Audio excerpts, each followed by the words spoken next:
Hello, my name is Eric DeHaas. I'm a resident physician in family medicine. The aim of this video is to discuss goals of care and the MOST document, or Medical Orders for Scope of Treatment. This is a helpful document to have completed if you have a chronic or declining health condition.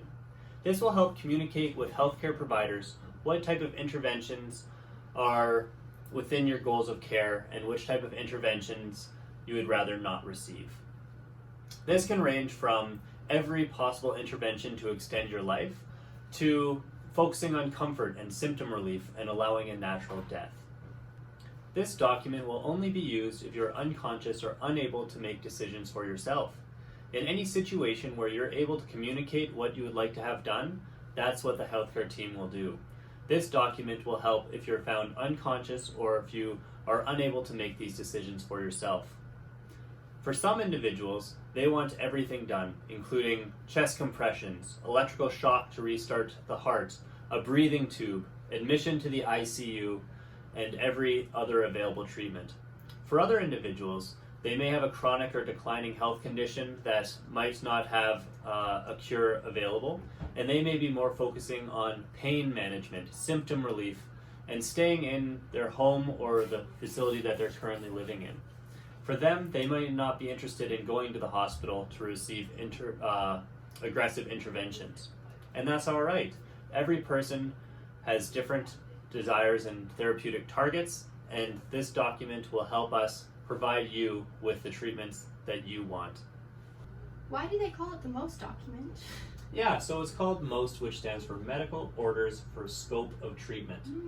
This is going to be filled out by your physician, and essentially it's like a prescription for which type of procedures or interventions you would like and which type of procedures you don't want. So it's a good way to interpret it as a prescription that you help your doctor fill out to make sure that the right interventions will be given that are right for you.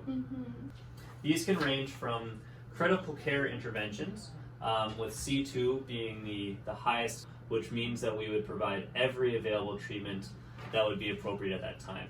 And then on the other side of the spectrum would be these medical orders, with M1 being more about supportive care and symptom management. And at that level, we'd no longer be trying to treat the underlying disease, we'd be more treating the symptoms. Okay, if I choose supportive care today, what if I change my mind in the future? Yeah, so any time where you're able to make decisions for yourself, you can change your MOST designation or this document. This document's only going to be used if you're found unconscious or unable to make decisions for yourself. This can sometimes be after a stroke or a heart attack or an injury such as a car crash. Okay. And the reason why I'd like to have this conversation today is because whenever there's an individual who has a chronic or declining health condition, it can be important to fill this document out so that healthcare providers can know which type of interventions you'd like to have. It's also very helpful for your family members because then they're not the ones who have to be responsible to make these hard decisions. So then we know what is most important to you and they don't have to make these decisions on your behalf. Wow, yeah. That would help a lot. Lessen the burden on them for sure. Yeah, and some people are worried that if they decide that they would like to have these interventions, but if they're in a state that is very unlikely for them to recover from, they don't want to be left on a breathing machine indefinitely or be in a vegetative state. Right. And this is another hard situation, and that's more about advanced care planning, not as much about the MOST document. Okay. But this would be an important thing to have a discussion with your loved ones about, and perhaps write an advanced care directive where you can mention which type of situations you would like life support to be taken away and which types of situations you want to continue to have every possible intervention. Okay. Can you give me a few examples of when someone might use this document? Absolutely. So in the unfortunate situation where you're found unconscious, then by having this document available or perhaps on your fridge, which is a good spot to store this, healthcare providers can then see which type of interventions you want. Right. If you're a C2, which is the wanting every intervention available, If you're found and your heart's not beating, we'll do chest compressions. We might shock your heart to try to get it start beating. We'll put a tube down to help breathe for you and attach you to a breathing machine. and we'll bring you into hospital to provide any additional supports that are needed there.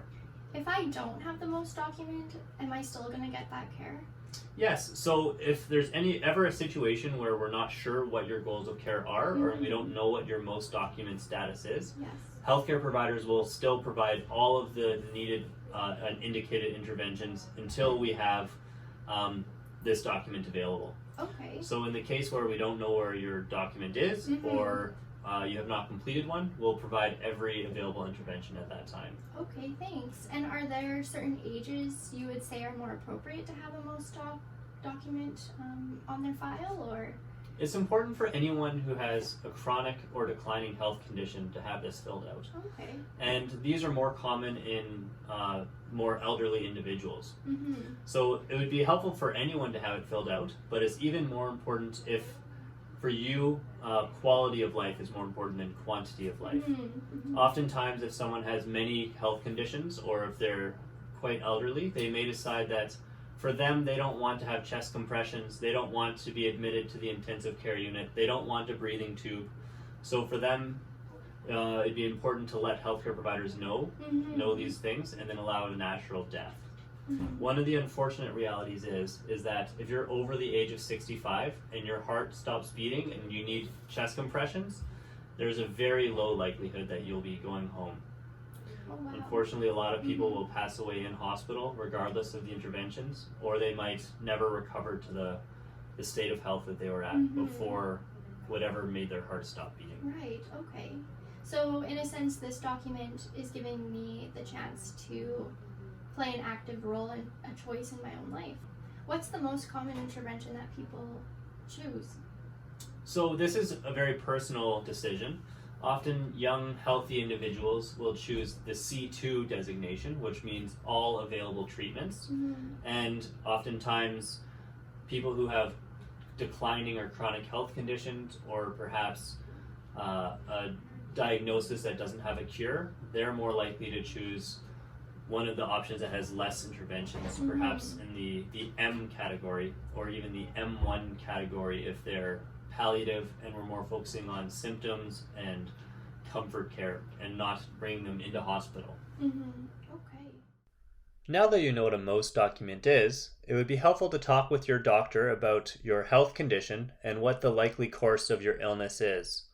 It's also important to know that if we do need to do chest compressions or put a breathing tube to help you breathe, unfortunately, oftentimes people do not recover as well as they do in Hollywood movies.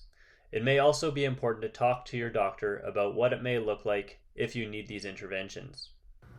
Thank you very much for your time, and I hope this video has been helpful in explaining what a MOST document is and for how to best fit your goals of care.